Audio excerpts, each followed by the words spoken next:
बनारस में मजार के नाम पे 15 साल से ज्यादा समय से चल रहे अवैध कब्जे पर गरजा सीएम योगी आदित्यनाथ का बुलडोजर। इलाहाबाद हाई कोर्ट की एक सर्वे है, एक रिपोर्ट है, जिसके अनुसार बनारस में 406 ऐसी सरकारी जमीन है जिसमें मस्जिद या मजार का निर्माण हुआ है या अवैध कब्जे की बात करें जिसका जिक्र किया जाता है। और इसी के उदाहरण के तहत ये लाटशाही मजार जो है आप उस तरफ देख सकते हैं, हम आपको दिखाएंगे कैमरे के थ्रू। और इसके सामने की अगर हम बात करें जमीन की तो कथित तौर पर ऐसा कहा जा रहा है कि 1 बीघे से ज्यादा जमीन जो है इस पे अवैध निर्माण या अवैध कब्जे की जो हम बात करते हैं वो लगातार जिक्र होता रहा है। और सबसे बड़ी विडंबना यह है कि बगल में सर्किट हाउस है, जिला कार्यालय है, कचहरी परिसर है, यानी कि सबसे सुरक्षित क्षेत्रों में से एक अगर हम इसको माने, क्योंकि वीआईपी वीवीआईपी की एंट्री होती रहती है। अभी 17 जुलाई को जब सीएम योगी आदित्यनाथ वाराणसी दौरे पे आए थे और उन्होंने सर्किट हाउस में सभी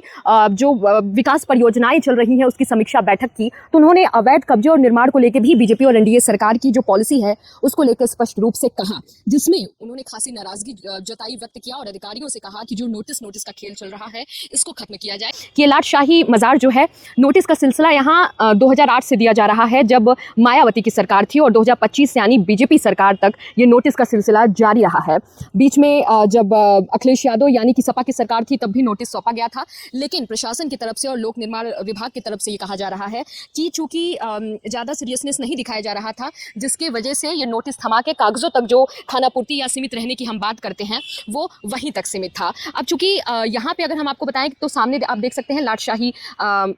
मजार है, और यहाँ की आप देखिए कि 2014 की अगर हम बात करें तो पिलर्स का जो निर्माण हुआ था, जो सपा की सरकार थी, अखिलेश यादव की सरकार थी, तो पिलर्स का निर्माण हुआ और जो टीन शेड यहाँ पे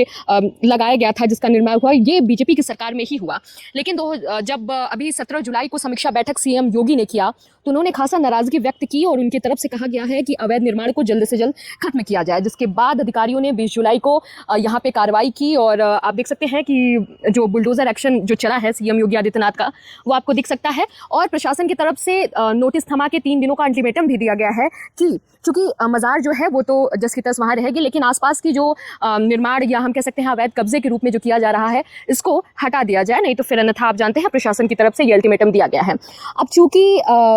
ये जिस तरीके से अवैध कब्जे पे लगातार भाजपा सरकार जो है वो काम कर रही है, सीएम योगी आदित्यनाथ लगातार इस तरीके की चीज़ों पे कार्रवाई कर रहे हैं, बुलडोजर एक्शन जो उनका चल रहा है वो लगातार चल रहा है। और कहीं ना कहीं ये सवाल जो है वो